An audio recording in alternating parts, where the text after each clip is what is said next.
اللهم صل وسلم وبارك عليك يا حبيبي يا رسول الله. السلام عليكم ورحمة الله، ازيكم عاملين ايه؟ يا رب دايما تكونوا بخير في اي وقت بتسمعوني فيه وفي اي مكان. انا اسمي سمر ودي قناتي. هعمل معاكم النهارده الكشري المشكل او الكشري المصري على حسب ما بتقولوا عليه، وهنعمل بالدقة بتاعته، وهنعمل كمان الشطة الزيت، كل حاجة، وكمان العدس البصل اقصد الورد.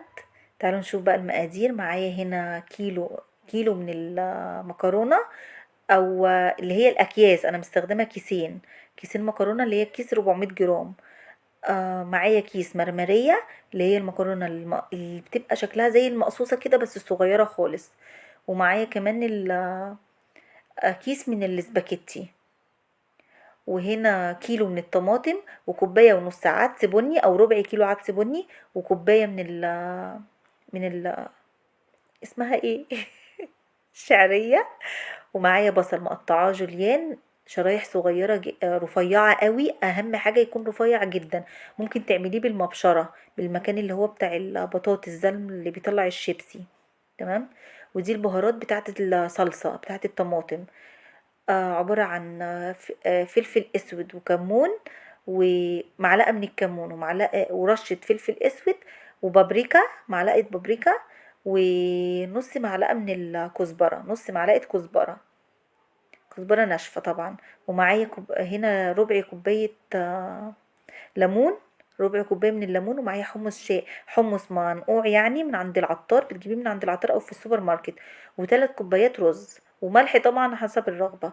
البهارات بتاعت الدقة عبارة عن كمون وكزبرة ناشفة، ورشة من السبع بهارات. ممكن تستغني عنها، ممكن تستغني برضو عن الكزبرة عادي. وطبعا معايا توم، بس مش عارفة، مش متصور تقريبا. جيت بقى على البوتاجاز، علقت على الحمص طبعا، عشان انا مش نقعه وقت كافي. حتى لو منقوع كتير برضو لازم يتحط على النار، بس هنا هياخد وقت معايا كتير، يعني هتلاقيه لحد الاكل ما خلص وهو لسه متعلق عليه، يعني لسه على النار. والزيت طبعا هنا اهم حاجه يا جماعه. بصوا، الحل خليني بس اقول لكم عشان سريع جدا الفيديو. هنا معايا ده العدس، جبت حطيته في ميه، يعني غيرت له الميه بتاعته وحطيته في ميه جديده، وحطيته على النار. غلي غلوتين اتنين، يعني اللي بصوا الحبايه مش مستويه، الحبايه لسه مفلفل كده وبعيد عن بعضه، و... وفيها التكه لسه. تمام. بص يعني مفلفل خالص، مش معجن خالص في بعضه ولا اي حاجه. وهنا ما خدتهوش كله، انا لسه الميه دي فيها عدس، هسيبه يتهري جدا. ده اقل من ربع العدس اللي معايا، اقل من كميه اقل من ربع كميه العدس اللي معايا. تمام كده. طبعا البصل بقى لازما البصل، الزيت بتاع البصل بيبقى كتير. انزل في زيت غزير، البصل اعمله في زيت غزير يا جماعه. ده اهم حاجه في الكشري. انا مش بحط في البصل بتاع الكشري، مش بحط له ولا دقيق ولا نشا ولا اي حاجه. هنا غيرت الميه بتاعت العدس على فكره، بتاعت ال... غيرت الميه بتاعت الحمص.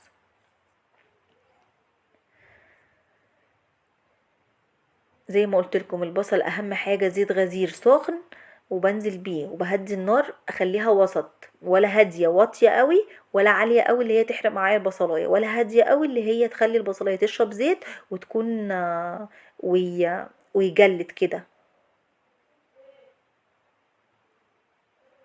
وهنا طبعا الميه غليت معايا، حطيت بقى المكرونه واقلب فيها كده كويس. بعتذر عن اللقطه اللي فاتت دي، عشان المقطع اللي فات يعني انه كان سريع جدا، ممكن اكون ملحقتش اقول مع الفيديو. بعتذر منكم، بس يا رب تكونوا فهمتوا اقصد ايه. جبت اول حاجه زي ما قلت لكم، حطيت البصل على النار، وحطيت الحمص كمان. حطيت الزيت يسخن الاول، وصل الزيت لدرجه السخونيه الكافيه. نزلت بالبصل بتاعي، مش حاطه فيه ولا دقيق ولا ملح ولا نشا ولا اي حاجه خالص. اهم حاجه ان يكون متقطع شرايح رفيعه جدا. قطعيه باي طريقه انت عايزاها، عايزه تعمليه بالمبشره، عايزة تقطعيه انا عن نفسي بقطعه بالسكينة عادي. هنا بقى حطيت ملح للمكرونة، والمكرونة مش بحط فيها زيت في المية.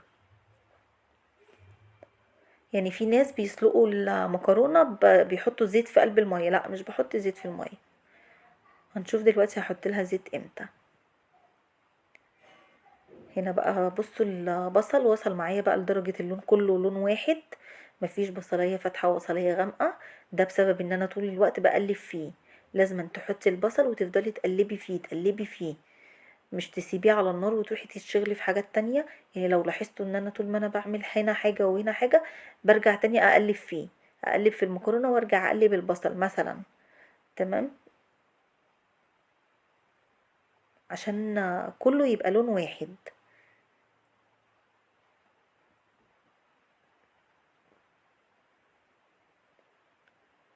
والحمص بقى طبعا شايفينه عامل، شايفين البصل عامل ازاي، اسفة. لونه حلو قوي.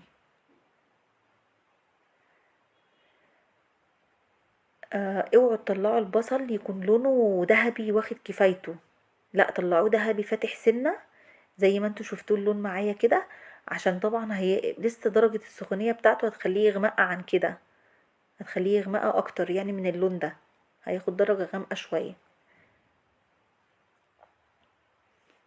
بس حطيت بقى الزيت في قلب الحلة ونزلت بالمكرونة، حطيت حوالي 7 معالق زيت.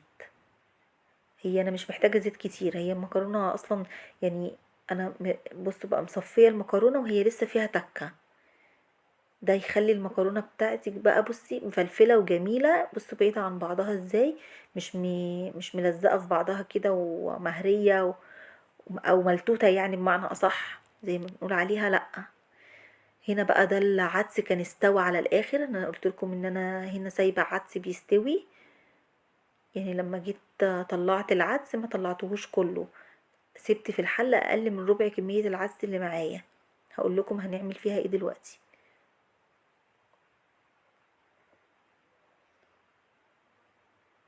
هنا بقى جبت الطماطم حطيتها على النار تغلي. هو انا الحقيقه كنت يعني هحمر الطميه في صلصه في طاسه يعني او في حاجه بره واقلبها على الصلصه، بس انا هعكس بقى. يعني الحله دي دلوقتي هفضي الميه دي منها. جبت بقى هنا زيت وهعمل الرز طبعا، ونزلت بالشعريه كده اللي معايا هحمر فيها. عايزه تزودي نص كوبايه شعريه كمان ممكن. انا دي طريقتي وبقول لكم انا بعمله ازاي يعني.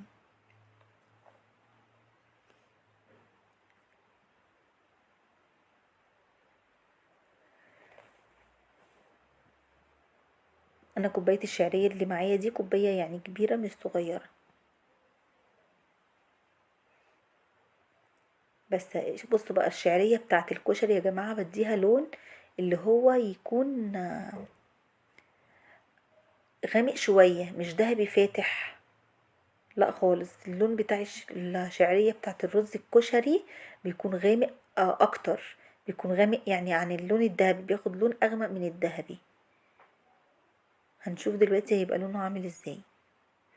طبعا هنا فتحت الغطا يعني عن المكرونه شويه عشان خاطر ايه، آه هي هتفضل سخنة. في الحقيقة ان الحلل دي بتحتفظ بالسخونية اكتر من الحلل الالومنيوم يعني واي نوع حلل تانية. يعني الحلل السيراميك اللي هي الجرانيت او السيراميك او كده بيحتفظوا بالحرارة فترة طويلة.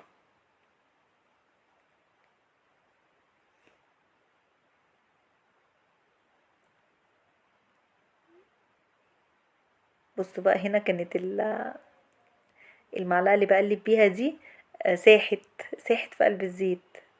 بس مش ساحت يعني عملت حاجة في الزيت، لا يعني ساحت كده، كشت كده يعني. بصوا بقلب بيها وببص عليها بطمن بشوف فيها حاجة ولا لا.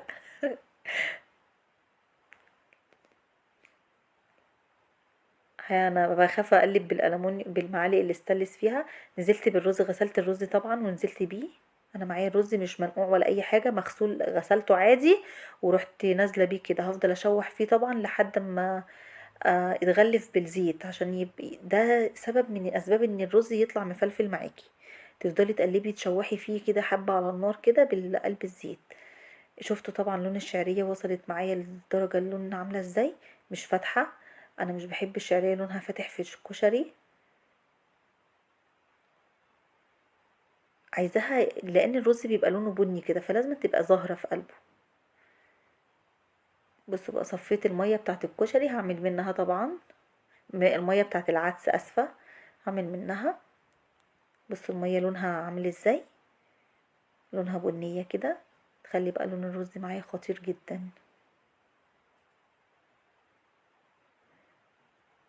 حطيت بقى معلقة من الكمون، انا كده كنت حطيت معلقة، بصوا حطيت المعلقة من الكمون، ده كمون بتاع الدقة على فكرة، حطيته وهحط بقى غيره للدقة دلوقتي. وظبطت الملح. بصوا بقى، انا المية بتاعت الرز بظبطها، بحط كده المعلقة على وش الرز، تبقى المية مغطياها، يعني المية تبقى مغطية المعلقة، تبقى مغطية المعلقة المكان اللي بناكل فيه، اللي بناكل منه، مش المعلقة كلها بحطها بغطسها في قلبها، لا لا لا. بصوا المعالق دي وحشة قوي في التقليب، ازاي خفيفة كده وبتروح وتيجي، مش متينة كده وتقيلة. بس مضطرة عشان ما عندي، يا رب ان شاء الله هجيب طقم سيليكون يعني ليه. الحقيقة بقى الطقم ده اصلا هدية، جاي لي هدية من جوزي وامي، ربنا يخليهم ليا يعني.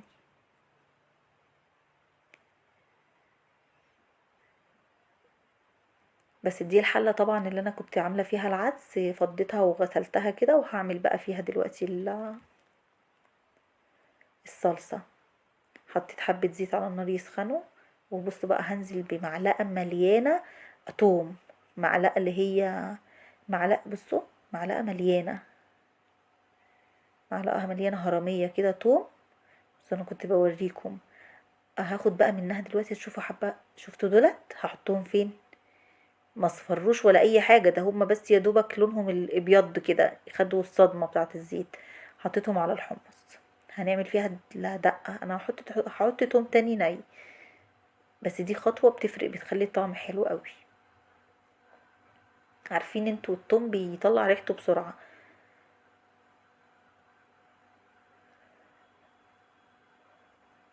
يعني بصوا، كل مرحلة للتوم، يعني لما بتنزلي زي البصل، لما بيبقى بيدبل بيديكي طعم، بيدبل اكتر بيديكي طعم تاني، على النار يعني.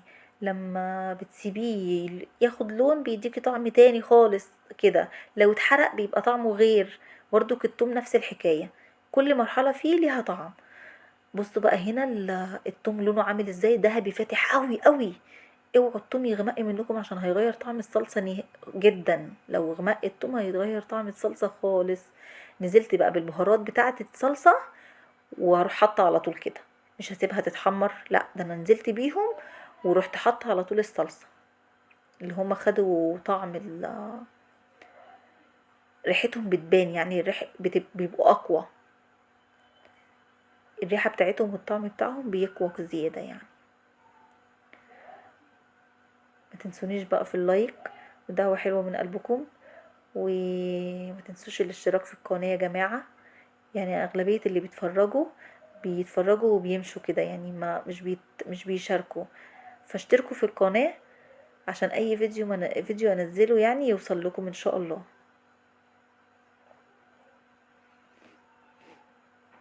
ممكن يكون في ناس ما عندهاش ايميلات، يعني مش عاملين ايميل على اليوتيوب، اعملوا اعملوا ايميل عشان تعرفوا تعلقوا، تكتبوا تعليق وتعرفوا تشتركوا. ان شاء الله باذن الله هعمل معاكم فيديوهات جامده جدا، كل حاجه هنعملها مع بعض باذن الله، هنعمل معجنات وهنعمل حاجات جميله جدا. بصوا بقى، نقلت هنا الصلصه الناحيه التانية، ونقلت يعني ايه على حسب ما ايدي هتبقى ماسكه على حسب ما اعرف اتحرك يعني. تمام. بصوا بقى، استكفوا بدي، شفتوا اللي انا حطيتها الاولانيه بس، هي كميه الدقه مع كوبايتين، معايا كوبايتين من الميه، فانتوا استكفوا. بص التوم، ربع معلقه توم،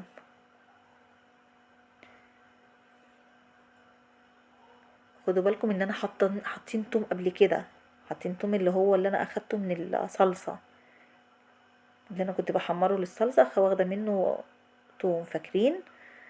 اكيد فاكرين. بس حطيت بقى هنا الصلصه الميه، زودت الميه للدقه. كل ده انا لسه ما حطيتش ولا توم ولا قصدي ليمون ولا خل. انا نسيت اقول لكم ان انا معايا في المقادير 4 معالق خل.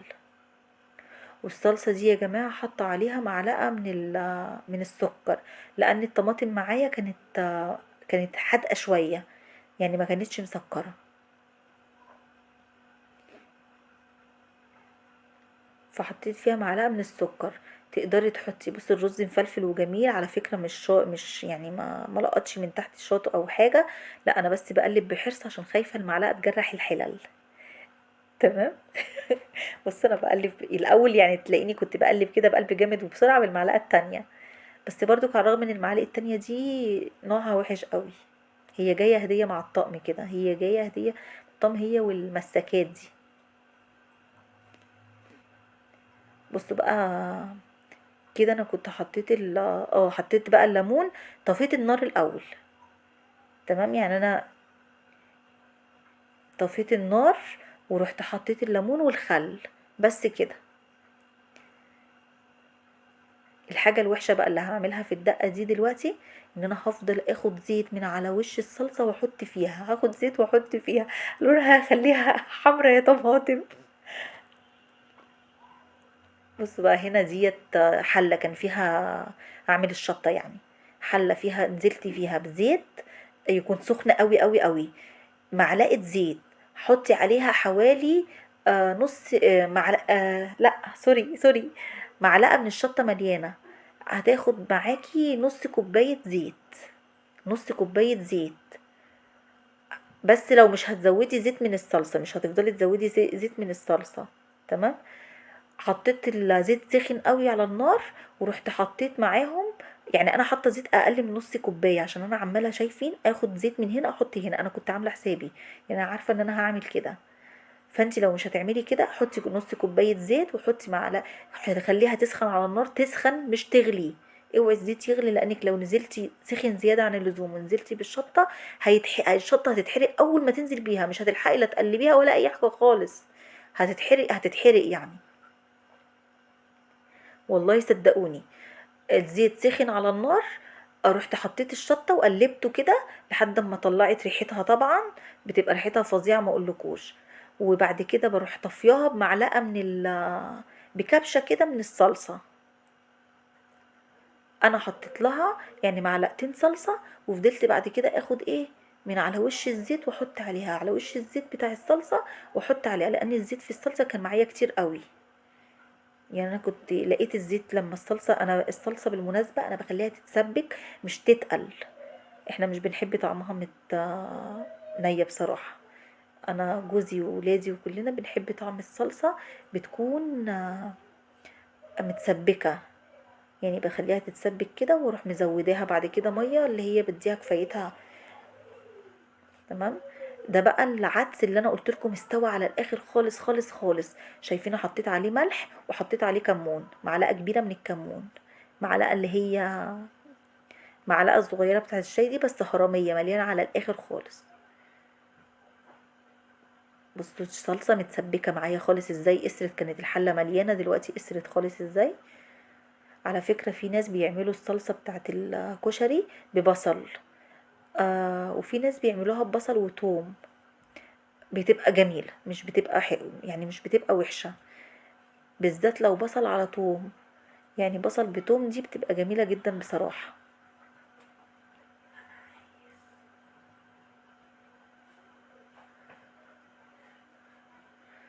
شايفين بقى؟ هنا بقى العدس ده بفضل اقلب فيه على النار كتير كتير كده لحد لونه، لحد مش لونه مش بيغير. بيطلع كل البخار بتاع المية من قلبه. كل البخار ده بيطلع منه بيتبخر كده خالص. وافضل بص بهرس فيه بهرس فيه. انا كده كانك لو عندك هرسه انا بعملها بمعلقه. عندك هرسه يعني مش هتهرسه. الهرسه مش عارفه بصراحه تهرسه ولا لا. انا بعمله بالمعلقه كده. لانه بيبقى حب يعني. فاهمني؟ حطيت بقى هنا الكمون. حطيت معلقة اللي هي من الكمون زي ما قلت لكم، وحطيت له ملح.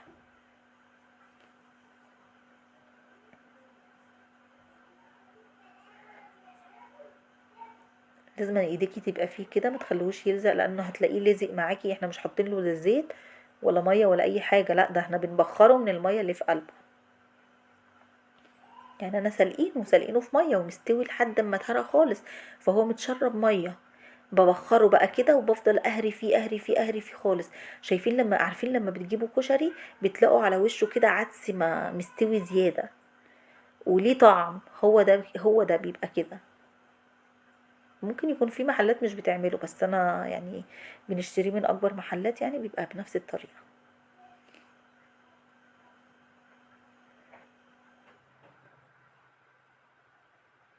ما تنسوش بقى اللايك ودعوة حلوة من قلبكم واشتراك في القناة. ولو مش عاملين ايميل للقناة لليوتيوب عندكم اعملوا يا جماعة، عشان تعرفوا تشتركوا في القناة، واي فيديو انزلكم يعني انزله يوصل لكم بإذن الله. ظبطت بقى الملح بتاع الصلصة. ايد ابني اكيد يعني انا ما روحتش غيرت وانا لسه، ده انا ايدي لسه موجودة في قلب في قلب الحلة بقلب. بصوا انا لبسي ده، هو بقى كان لابس تيشيرت اسمر يعني. حد خد باله؟ اكيد ما حدش خد باله. بس هغرب بقى معاكم كده. بصوا العدس مفلفل وحلو ازاي، مش مفلفل يعني مش معجن. انا بفضل اقلب فيه خلاص بقى معجون، بقى معجون ماسك في بعضه، لا بفضل بقى ابخر فيه عشان يبقى كده ويبقى بالمنظر ده. تلاقيه بقى فلفل، بقى مفلفل كده وبقى حلو. بصي وانتوا بتعملوه هتعرفوا اللي انا بقوله ده ايه، لو يعني محدش يعرفه، في ناس اكيد عارفاه. بصوا بقى لا حاجه معايا كلها لونها حلو وجميل ازاي.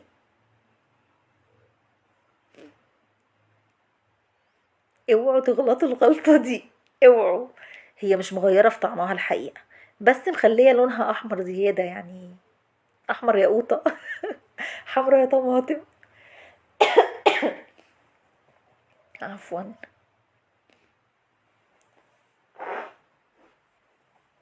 بص بقى المكرونة مفلفلة ازاي، بعيد عن بعضها مش ماسكة، على الرغم ان معمولة اول حاجة، يعني معمولة من البداية خالص، كانش لسه الرز استوى ولا اي حاجة خالص. وكمان وكمان بصوا هنا، بصوا الرز شايفينه برضو كان مفلفل وحلو قوي، شايفين رجعت تاني عشان اوريهولكم. حلو قوي برضو. وطعم الاكل كان حلو جدا بصراحة. يمكن من احلى المرات اللي عملت فيها الكشري، عشان عاملاه والله وانا عاملاه بحب كده، وعشان خاطر ان انا مهتمية جدا ان كل حاجة تطلع فيه مظبوطة. الصلصة زي ما قلت لك، حابة ان انتي تعمليها ببصل بس اعمليها، حابة تعمليها يعني كل واحد بياكل الحاجة اللي على ذوقه والحاجة اللي بيحبها يا جماعة. بس كده بقى انا برص الطبق بتاعي كده، حتى لو سيرفيز برصه بنفس الشكل. يعني مش شرط ان هو عشان طبق بعمله طبقات كده، مكرونة ورز ومكرونة ورز وهكذا، ان بيبقى شكله حلو قوي. بس احط بقى هنا الحمص.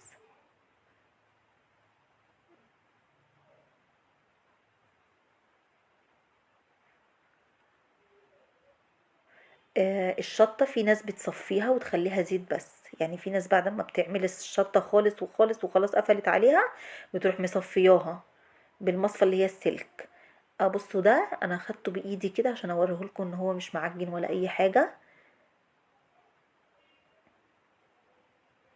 وحطيت البصل لونه حلو قوي. بس هو راح فين؟ مش محطوط البصل ليه؟ انا عاملاه قدامكم على السلامة.